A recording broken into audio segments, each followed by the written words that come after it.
Chers compatriotes guinéens, bonjour et bonsoir selon vos points géographiques. Ce dimanche 28 mai 2023, il est 14h23, heure de Boston. Cette vidéo, c'est pour dire ce que moi je pense, ma vision, est-ce que j'ai compris de la société guinéenne. D'autres peuvent ne pas aimer, d'autres peuvent aimer. Chacun a sa compréhension, ses analyses. De toutes les façons, quelqu'un qui cherche à être aimé par tout le monde, tu ne seras jamais respecté et tu seras toujours considéré comme un lâche. Donc, ma mentalité, je suis très libre, très indépendant à ce que je fais. Et ce que je vous dirai ici, ça sera ce que je pense de tout le monde dans la vie de notre société. Vous savez, nous sommes condamnés à vivre ensemble en Guinée. Nous sommes condamnés à vivre ensemble. Pour vous dire la vérité, je suis à un niveau aujourd'hui où j'entends plein de choses, où j'écoute plein de choses par les Guinéens de toute ethnie confondue. Je suis en mesure, j'avais déjà ma conviction depuis maintenant, depuis avant ce jour, mais d'asseoir ma conviction encore de plus. Il n'y a pas de problème en Guinée. Nous n'avons aucun problème qui peut nous empêcher d'évoluer.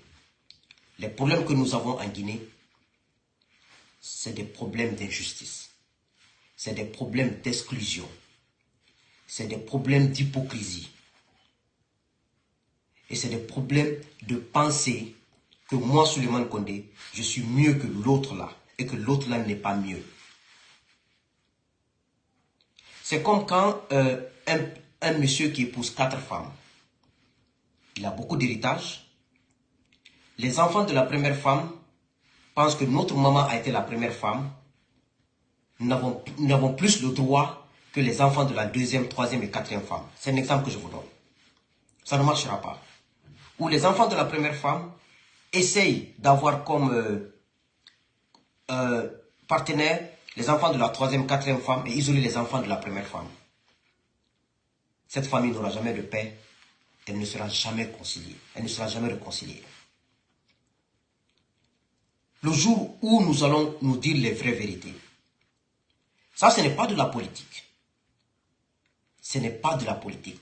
Parce qu'aujourd'hui, nous sommes condamnés à vivre ensemble. La crise que nous avons actuellement dans cette transition, ce n'est pas 1000 crises. C'est la crise que les responsables de la transition veulent exclure 2 hauts responsables les plus influents de l'opposition guinéenne. C'est tout. Ça n'a rien d'autre. Et je vous dis une chose, mes chers compatriotes. Si vous voulez, allez-y lire le Coran dans toutes les mosquées de la Guinée. Égorger des bœufs, prier pour la paix. Il n'y aura pas de paix, il n'y aura pas de stabilité sociale, il n'y aura pas de stabilité politique, il n'y aura pas de stabilité économique. Ça ne marchera pas. On ne lit pas le Coran sur le mensonge. Si vous voulez, prenez les Bibles, allez-y dans toutes les églises de la Guinée. Faites toutes les nuits de prière pour la paix. Ça ne marchera pas. Dieu n'accepte. Dieu même va vous tourner le dos. C'est le problème qu'on a en Guinée. On n'a pas d'autres problèmes. On n'est pas sincère. On n'est pas honnête.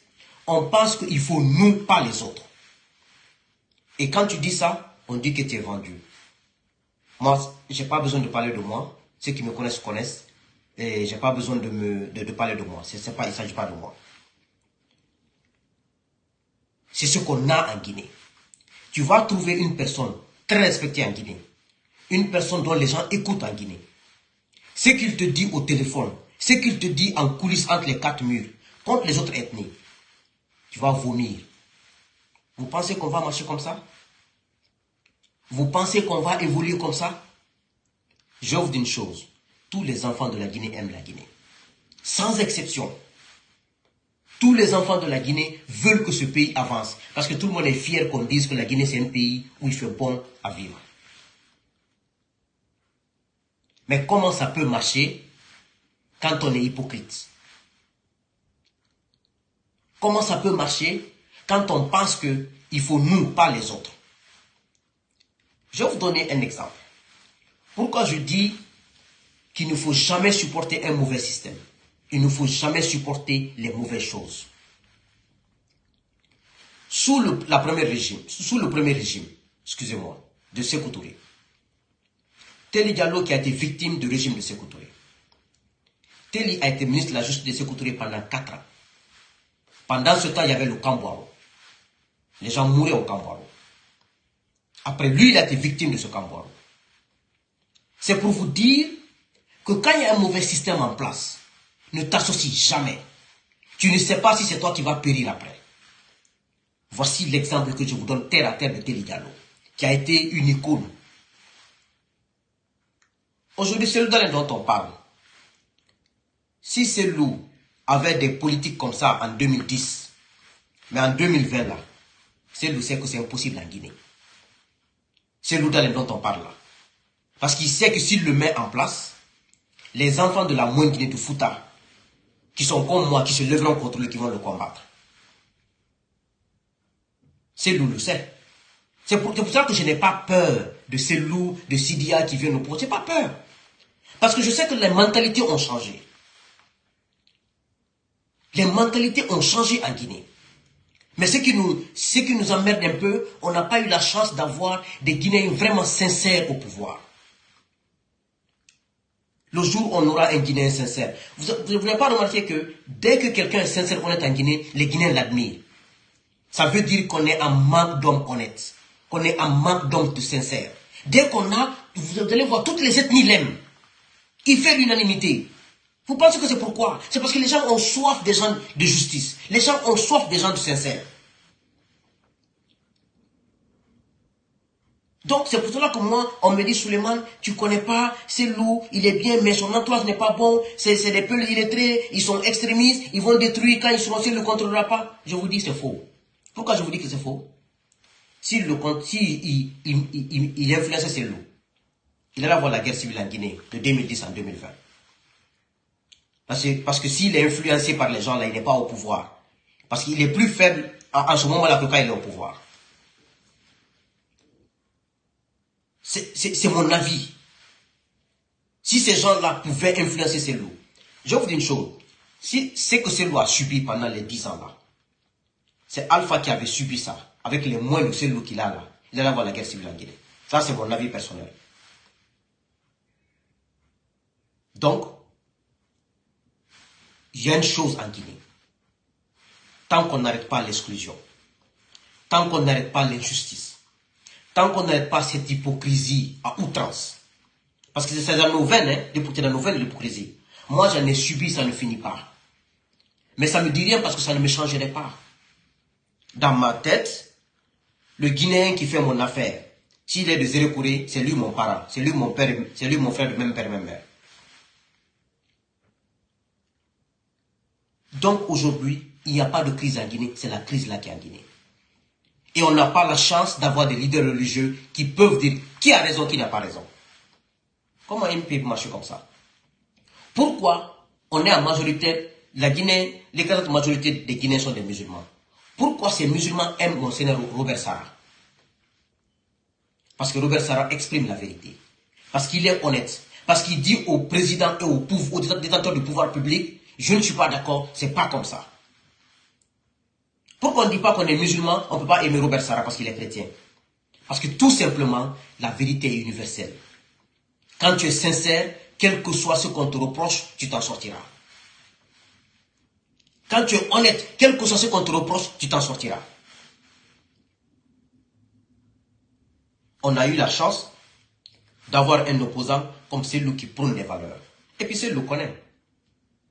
S'il ne prône pas des valeurs en Guinée, il a des enfants, il a des petits-enfants en Guinée. Ils vont subir les conséquences de ça. Donc il est obligé. C'est pour cela que je vous dis, mes chers compatriotes, choisissons des leaders que nous mettons à la tête de notre nation. Un leader qui n'a pas de progéniture. Un leader qui n'a pas de vie de famille. qui ne peut pas prendre soin de sa femme, soin de ses enfants, évitons-le à être la tête de la nation. Quelqu'un qui n'a pas peur de mentir, qui n'a pas peur de ses engagements, évitons-le de le mettre à la tête de notre nation. Sinon, on continuera à être à la risée de l'Afrique de l'Ouest. Les gens continueront à dire les Guinéens, c'est des maudits. Voici la Guinée. Il n'y a pas autre chose. Si on change ses comportements, on n'a pas besoin de lire là pour la paix, le Coran. On n'a pas besoin de lire les Bibles, d'aller dans les mosquées, de prier. Dieu n'acceptera même pas nos prières parce que Dieu sait qu'on est malhonnête. Tu lis le Coran, tu demandes à Dieu, parce que Dieu ne se contredit pas. Tu es sincère, tu lis le Coran, tu demandes à Dieu, il va exécuter dans les mois à venir, toi, mais tu verras ta vérité. Mais ce que tu dis, tu sais que c'est faux. Et Dieu sait que c'est faux. Tu ne fais que lire pour tromper les gens. Dieu ne fera que vous faire sombrer. C'est pour ça que la Guinée souffre là. Ceux qui viennent au pouvoir, voient le bas peuple, prennent tout l'argent du peuple, achètent des maisons à Dakar, à Abidjan. Ce qui me fait mal plus, comment un Guinéen peut prendre le bien public, aller acheter des maisons à Dakar, à Abidjan. Aujourd'hui, il paraîtrait qu'à Abidjan, il y a des endroits où les Guinéens ont tout payé.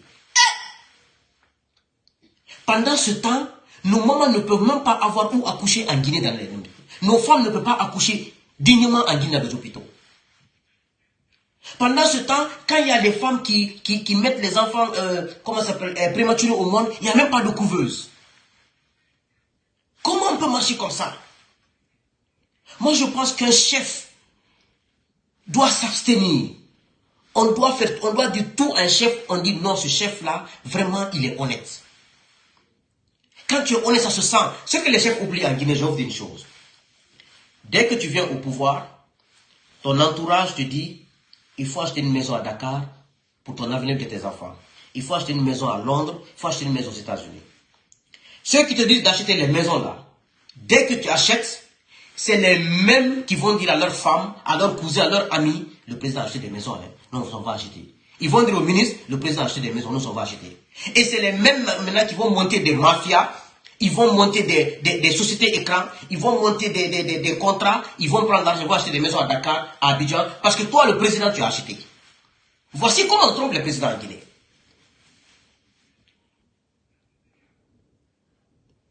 Un président qui aime l'argent, qui aime le matériel, tu ne peux jamais gérer la Guinée. Parce qu'ils vont te pousser d'abord toi-même à investir. Ils vont dire non, président, donne-moi 200 millions, je vais mettre dans un compte en Australie. Dès qu'ils font ça, c'est les mêmes personnes qui te vendent. Donc quand tu n'es pas honnête, tu ne peux pas gérer la Guinée. Ça, je vous le dis. Et la Guinée ne pourra pas bouger. Et quand tu n'es pas sincère, et c'est les mêmes personnes, ton entourage là, et c'est les mêmes personnes qui te disent, faisons ça à telle ethnie. Après, ils vont aller dire à ces ethnies-là, le président est contre vous. Voici comment on détruit les chefs en Guinée. Par l'entourage et la population, ceux qui viennent monter, descendre là, entre sortir là. Ce n'est rien d'autre. Demandez aux gens qui ont pratiqué. Moi, j'ai eu la chance, je n'ai jamais été proche du pouvoir. Mais ceux qui étaient proches du pouvoir me parlent à l'oreille. Je les écoute. C'est comme ça qu'on a détruit toutes les grandes personnalités de la Guinée. Les chefs sont complices et les présidents. Mais l'entourage est 1000 fois plus complice que les chefs. C'est eux qui viennent. C'est eux qui viennent. Ils disent tout. Ils disent tout. Je vous jure que tous les enfants de la Guinée aiment la Guinée. Que tous les enfants de la Guinée veulent que ce pays bouge. C'est vrai, on a des approches différentes. On a des manières différentes. Mais c'est l'hypocrisie qui est en nous là. La jalousie là. Dès qu'on voit quelqu'un, on est jaloux de sa personnalité. On est jaloux de sa façon d'être. Tu ne sais pas comment il a grandi. Tu ne sais pas la misère qu'il a passée. Tu ne sais pas comment il est arrivé à ce niveau. Mais tu veux tout faire pour le détruire. On sait que dans une nation, tout le monde ne peut pas être honnête. Tout le monde ne peut pas être sincère. Mais nos prières, c'est pour que la majorité soit honnête et sincère. Maintenant, ceux qui ne sont pas sincères et honnêtes, qu'on passe le temps à les changer, à les parler, parce que la parole est très puissante. La parole peut changer plein de choses. La parole a un pouvoir indéterminé. On peut pas changer quelqu'un, mais on peut l'appeler à être modéré, à changer un peu de comportement. Mais tu ne peux jamais le changer à 100%. La nature de l'homme reste en lui. Tu ne peux jamais changer ça. Mais, ce qui est important, le mauvais côté de l'autre, que tu laisses ça, son bon côté, tu prends ça, il prend ton bon côté et que vous puissiez faire la vie avec ça. C'est comme ça qu'on doit faire en Guinée. On nous tympanise tout le temps. Si les peuples viennent au pouvoir en Guinée, ils vont nous tuer, ils vont se venger de nous. C'est nous, ces Koutouré. Ils vont se venger de nous. Ou bien c'est nous qui avons créé le Kambouarou. Ils pouvaient se venger des gens de Sékou Touré, mais maintenant ils ne peuvent pas. Avec le monde qui est ouvert là, ils ne peuvent pas. Je vais vous dire une chose. Même les peuples aussi ont fini d'intoxiquer leurs enfants. Je vais dans une pharmacie aux États-Unis, ici, je sais en quelle année, je partais au travail. J'ai trouvé une fille, j'ai acheté quelque chose, j'ai donné ma carte. Elle a regardé Suleiman Condé. Après, j'ai dit ça va? Elle dit ça va en anglais. Elle dit tu es malinqué? J'ai dit oui. Elle dit c'est vous les malinqués, vous tuez les peuples en Guinée et tout ça. J'étais sidéré. Elle s'appelait Maria Madiallo, je me rappelle, dans une pharmacie ici. Je l'ai regardée, j'ai souri. Je n'ai rien dit. Je sais qu'elle est intoxiquée. Elle est née grande aux États-Unis. Elle ne connaît même pas. Elle ne connaît même pas. Pour vous dire un peu, quoi, il y a les extrémistes de tous les côtés. Mais il faut qu'on s'affranchisse de ça. Si on ne se dit pas la vérité, on sera dans ce cercle vicieux. Dans ce cercle vicieux. On va penser que c'est le président, on va penser que c'est ça, mais c'est nous-mêmes. Quand je dis nous, les présidents font partie de nous. Sinon la crise qui est en Guinée, la crise là, avec la vérité, on règle cette crise en 1 heure de temps. L'affaire de Air Guinée qu'on a dit à Selou, ce n'est pas une affaire d'audit, ce n'est pas une affaire de transparence, c'est pour l'éliminer pour les élections. C'est rien que ça. Selou a beaucoup de militants, il faut l'éliminer, ce n'est rien que ça. C'est ce qu'on ne dit pas, c'est ça. Si on ne dit pas la vérité, comment on va régler le problème? Est-ce que l'affaire de Air Guinée va faire revenir Air Guinée? C'est que qui a acheté Air Guinée est mort il y a combien de temps? 40 ans, c'est ce qui est décédé, presque 39 ans. C'est qui a acheté Air Guinée. C'est qui avait un pouvoir à pensée unique. Il a acheté au moins combien de Boeing? Et pourquoi le pouvoir de liberté, d'ouverture, d'économie libre, de compte n'a pas acheté 4 avions pour nous? Il faut qu'on se dise cette vérité aussi. Si c'est pour acheter des avions, en tant que, avec sa révolution, avec sa pauvreté, 4 avions pour nous, pourquoi la liberté de compte n'a pas acheté 4 avions pour nous? Ils ont plus que vendu.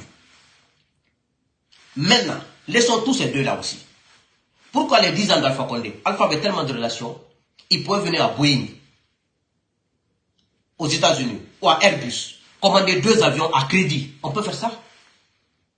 Chaque année, on paie chaque montant. On peut faire ça en Guinée. Donc on arrête de créer des dossiers comme si on est honnête. Parce que mon problème, ces militaires-là, ils sont qui pour dire qu'ils vont éliminer le Sidia? Le combat que ces gens-là ont fait pour la Guinée, pour la liberté, pour la justice, pour l'équité, on va mettre ça à l'eau? Eux, ils sont qui pour ça? Ils n'ont pas le droit. Ils sont guinéens comme ceci. Bien que Selou Dalein est aussi coupable, autant de Conté, d'accompagner Conté et pour un pouvoir à vie. C'est lui coupable. Il est responsable de ça. Mais, on ne peut pas dire parce que lui, il a fait ça, moi, si je veux faire ça. Moi c'est ma philosophie. Je ne peux pas dire que c'est lui accompagné le coulisme de Conté, dont il est responsable, et puis jamais nier ça. Et c'était une faute, parce que c'était pour empêcher les Alpha Condé et peut-être les Siraj et les Bamamadou et les autres d'accéder au pouvoir. C'est lui a été complice de ça. Et il a compris aujourd'hui que c'est pas bon. Lui aussi, 3e mandat, c'était les conséquences. Les faux des Bangoura là, qui étaient des candidats là. Le président du PEP actuel là. C'est eux tous qui ont accompagné Conté. Tout ça, c'était pour empêcher les Alpha et les autres pour accéder au pouvoir. Vous voyez combien de fois, à chaque fois qu'on met un système en place, je dis aux gens, si le système est bon, ça profite à tout le monde. Mais si tu mets un mauvais système en place, tu ne contrôleras pas, hein. Parce qu'on ne peut jamais contrôler un système. Dès que tu mets un système de gouvernance en place, si c'est un bon système, tout le monde profitera. Et toi qui as mis en place, quel que soit PDX, parce que les mauvaises personnes vont utiliser ce système encore contre toi, mais tu t'en sortiras toujours. Mais dès que tu mets un mauvais système en place, tu ne contrôleras pas. Parce que dès que tu mets, c'est le peuple qui gère. Et après, il y a des mauvais Guinéens qui vont utiliser ce système contre toi et contre le pays. C'est pour cela qu'il faut tout faire de ne jamais mettre un mauvais système en place. Parce qu'un seul homme ne contrôle jamais un système. Tu ne peux même pas. Si vous pensez qu'il contrôlait sa révolution, il ne contrôlait pas. Il y a des gens qui le mentaient, il y a des gens qui le trompaient, mais lui, il pensait contrôler. Un vrai système, quand tu le mets en place de justice, d'honnêteté, de sérieux, même si ça va t'atteindre, mais tu seras sauvé au moins. Voici ma philosophie pour la Guinée. Moi, je pense qu'on n'a pas de problème. Mais on a un problème de mentalité, d'injustice qui est inculqué en nous, de malhonnêteté qui est inculqué en nous, d'exclusion qui est inculqué en nous. Et on pense que si ce n'est pas nous, l'autre ne peut rien faire. Et on pense, dès qu'on a le pouvoir et dès qu'on a les moyens, on est plus béni que l'autre, on peut lui faire ce qu'on veut. Ça ne marche pas comme ça. Ça ne marche pas comme ça, mes chers compatriotes. Ça ne marche pas comme ça. Maintenant, regardez les militaires qui sont au pouvoir aujourd'hui. Ils répètent la même chose que le pouvoir de Dadis et Alpha ont fait. Et ils pensent qu'ils vont s'en sortir. Ils ne s'en sortiront pas. Ce n'est pas une malédiction, ce n'est pas une haine, mais c'est des choses qui sont pratiques, c'est les réalités de la vie. Ça ne marche pas. Il y a des gens qui sont venus aux États-Unis depuis 30 ans, 40 ans. D'autres ont passé leur temps à s'amuser, à prendre l'argent, à faire ce qu'ils veulent, parce que c'est le rêve américain. D'autres sont venus, ils sont allés à l'école, ils se sont mis sur le sérieux.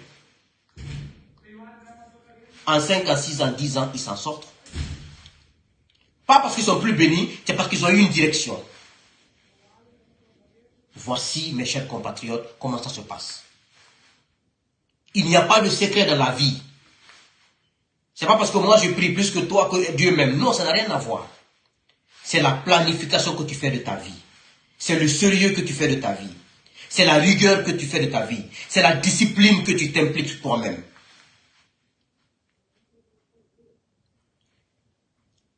Dès que tu es dans tu es dans ces principes et ces valeurs, même quand tu n'as pas un franc, tu t'en sortes. Tu n'as pas un franc, tu t'en sortes. Moi, les gens vont dire que non, c'est Dieu qui donne la chance. Non, ce n'est pas une question de chance. Tu viens aux États-Unis, tu ne vas pas au cinéma, tu ne vas pas en boîte, tu laisses tout ce qui te distrait. Tu vas à l'école, tu vas travailler. Même quand tu n'as rien, tu seras sans problème. Même quand tu n'as pas d'emploi ici, tu peux rentrer chez toi, avoir de l'emploi. C'est pas sorcier. Donc si on veut s'unir en Guinée, c'est de s'asseoir, se regarder en face, se dire les vérités. Mettre les règles en place, accepter les règles de jeu. Quand on met des règles en place, que quiconque désobéit aux règles subisse les règles. On s'en sortira. On s'en sortira. On trace une règle en place. On met la règle là. Quel que soit PDX, quel que soit toi qui as mis en place, ça ne t'arrange pas, accepte-le. Moi, je vais vous donner un exemple. Mes deux enfants, Malik a 5 ans et demi, Khalifa a 3 ans. Ils ont 2 iPads.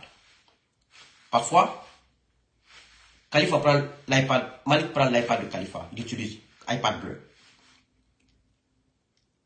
Et l'autre dit, Khalifa aime prendre l'iPad de Malik. Il prend, Malik le regarde, Malik ne dit rien. Malik est le grand frère qui a 5 ans. Et moi, je les observe. Le lendemain, dès que Malik prend l'iPad de Khalifa, Khalifa dit non, donne-moi mon iPad. Je dis non, ça tu as menti. Il gardera l'iPad jusqu'à ce qu'il finisse. Khalifa qui a 3 ans, il va dire non, donne-moi mon iPad. Je dis non, Khalifa. Il va commencer à pleurer. Il dit tu vas pleurer, fatigué, tu n'auras pas l'iPad. Tu as utilisé son iPad hier, il va l'utiliser pour toi aujourd'hui. Si tu veux pleurer jusqu'au soir, je ne te donnerai pas. Et parfois, les deux échangent d'iPad, ils s'asseyent, ils commencent à jouer avec. Khalifa demande son iPad. Je dis à Malik, remets-lui parce que vous avez utilisé en même temps. Donc c'est comme ça. C'est la justesse. Parfois, chez les Malinqués, on dit que Dieu que le Malinké appartient à Dieu, mais le petit frère du Malinké appartient à son grand frère. Même si le grand frère est injuste, le grand frère est malhonnête, non, il appartient. Non, c'est pas comme ça chez moi. Moi, tout ce qui n'est pas juste, je ne suis pas dedans, ça ne marche pas chez moi. Tout ce qui n'est pas correct, ça ne marche pas chez moi. Je ne suis pas parfait, j'ai beaucoup de défauts. Mais j'essaie de m'efforcer d'être correct. J'essaie de m'efforcer pour être honnête, pour être juste dans ce que je fais. Donc mes enfants, c'est la règle là qui est là. Si le grand frère n'a pas raison, je lui dirai qu'il n'a pas raison et je lui mettrai dans la punition et je mettrai au petit frère. Quand tu prépares tes enfants à cette injustice, à cette malhonnêteté, comment ils vont devenir? Voici un peu, mes chers compatriotes, comment on doit se comporter. Et je dis et je répète, tout le monde n'est pas parfait. Tout le monde n'a pas un bon comportement. Tout le monde n'a pas un bon comportement. Mais la majorité doit être correcte. C'est ce qui doit marcher dans une nation. Regardez les États-Unis, avec tout ce qui est aux États-Unis. Parfois, quand je vois l'exemple, je tombe malade. Les Américains ne me connaissent pas. Je ne connais pas ma mère, ils ne nous connaissent pas. Mais on vient chez eux. Ils nous donnent pas l'opportunité comme les Blancs, mais des opportunités qui nous permettent de vivre dignement. L'opportunité à nos femmes d'accoucher dignement. L'opportunité à nos enfants de partir à l'école de faire dignement. Des gens qui ne nous connaissent pas. Et pourquoi chez nous en Guinée? Nous avons le même sang. On ne peut pas faire ça. Pourquoi on ne peut pas faire ça chez nous? Parce que moi je me dis, un petit pays comme la Guinée, si riche, des enfants si intelligents. Regardez les enfants de la Guinée. Regardez les différentes ethnies, comme ils sont intelligents. Quand tu prends les forestiers, leur intelligence, les Peuls, leur intelligence, les Malinqués, les Soussous, même chose. On est tellement intelligent que quand on décidera de mettre notre intelligence au service du pays, dans le sérieux, dans l'honnêteté, mais on s'en sortira. On passe le temps à s'insulter, à parler d'ethnie, c'est parce qu'on n'a rien à faire. C'est parce que ceux qui ont été devant nous n'ont pas été, excusez-moi du terme, sérieux. Les enfants guinéens sont tellement intelligents qu'on ne mérite pas cette vie de la Guinée-là. Qu'on ne mérite pas cette misère-là. Un pays où même quand tu as mal là-dedans, il faut partir à Dakar. Ça, c'est une honte. Même quand je vois des Guinéens, des fonctionnaires et des cadres du secteur privé prendre leurs enfants après le bac, les amener au Maroc. Ce qu'on étudie au Maroc là, je vous jure mes chers compatriotes, ce qu'on étudie au Maroc, comparé aux enseignements en Guinée, c'est la même chose. La différence est que ils ont équipé les écoles, ils ont amené d'autres professeurs ailleurs, c'est tout. Vous ne verrez pas 80%, vous ne verrez pas une différence de 10 à 20% des cas d'éducation. Moi, je suis un produit de l'université guinéenne. J'ai fait l'école professionnelle en Guinée. J'ai fait l'université en Guinée. Je suis venu faire l'université aux États-Unis. Et des enfants qui sont nés et grandis ici, ils ne sont pas mieux que moi. La base que j'ai eue en Guinée, c'est parce qu'on ne donne pas de la valeur à la Guinée. On ne donne pas de la valeur à nos écoles. On ne donne pas de la valeur à nos professeurs. On ne donne pas de la valeur à nous-mêmes. On est complexé. On pense que les autres sont les meilleurs. Pourtant, nous sommes les meilleurs. Pourtant, nous sommes intelligents. Regardez combien d'enfants qui quittent de la Guinée, qui viennent aux États, qui deviennent des premiers ici, qui deviennent des meilleurs au Canada et ailleurs. Mais on ne se rend pas compte de notre potentialité. On passe le temps à s'insulter, on passe le temps à parler en ethnie et à mettre nos médiocrités devant les gens. Pourtant, nous sommes mieux que tout ça. Parce qu'on n'a pas eu de chefs qui nous ont montré les bonnes routes. Parce qu'on n'a pas eu des chefs et des responsables qui nous ont dit, les enfants de la Guinée, voici ce qu'il faut faire. On doit profiter des potentialités des Peuls, des potentialités des Malinqués, potentialités des Soussous, des forestiers. Mettre ensemble pour vivre mieux. On n'est pas parfait, on a tous des défauts. Il y a des extrémistes Peuls, des extrémistes Malinqués, extrémistes forestiers, extrémistes Malinqués et Soussous, mais ça ne doit pas nous empêcher d'aller de l'avant. Voici un peu notre pays. Il n'y a rien que ça. Même demain, on va organiser une élection encore, vous allez voir encore, d'autres vont, chacun votera pour son ethnie, on laissera le meilleur candidat.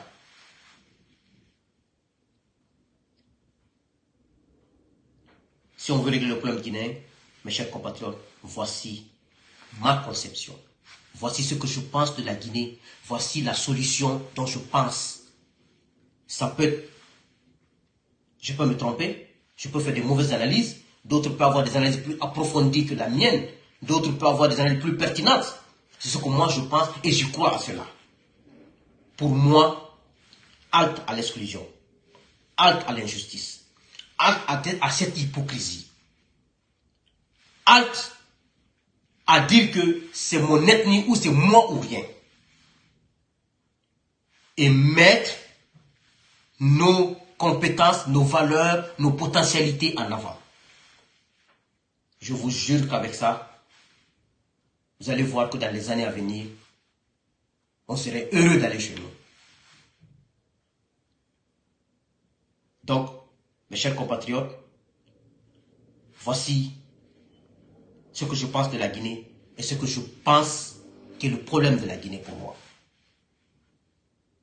Les gens pensent qu'il faut construire des ponts, des routes, des immeubles. Ça n'a rien à voir. Un pays qui construit tout ça, dont la population n'est pas unie, ne s'aime pas, est divisée, tout va s'écrouler. Ça va s'écrouler. Donc on a un problème personnel. On a un problème. Tu vois le Guinéen, il te parle en face. Il te dit oui, je sais que tu dis c'est vrai, tu as raison. Mais dès que vous vous séparez, c'est le premier à aller appeler l'autre pour te détruire, pour faire du mal. Cette hypocrisie est à nous. Quand il te voit, excellence, excellence. Tu donnes le couteau à celui-ci, il va te percer toi, excellence là. Voici ce qui se passe chez nous. Donc, que Dieu nous bénisse, que Dieu bénisse ce pays et que Dieu nous change nos habitudes et que Dieu nous aide à mettre de côté nos haines et qu'on sache aucune ethnie n'est supérieure à l'autre. Aucun Guinéen n'est supérieur à l'autre et que l'exclusion ne saurait être la solution en Guinée. Le manque de respect, l'irrespect, la malhonnêteté ne saurait être la solution en Guinée. Détourner l'argent guinéen, aller acheter des maisons à Dakar, au Maroc, en Tunisie. Est-ce que vous avez vu un Tunisien détourner au Tunisie aller acheter une maison en Guinée? Vous avez vu un cadre ivoirien détourner en Côte d'Ivoire aller acheter une maison en Guinée? Vous avez vu un cadre sénégalais détourner l'argent au Sénégal aller acheter en Guinée? Et que, en Guinée, on a les francs là. Voici le problème guinéen. Mais moi, je ne suis pas pessimiste. Je suis optimiste parce qu'il y a des Guinéens qui ont le sang noble. Il y a des Guinéens qui ont le cœur pour faire du bien. Et je suis sûr d'une chose. Inch'Allah, nous arriverons au bout. Et nous allons gagner. Je vous remercie.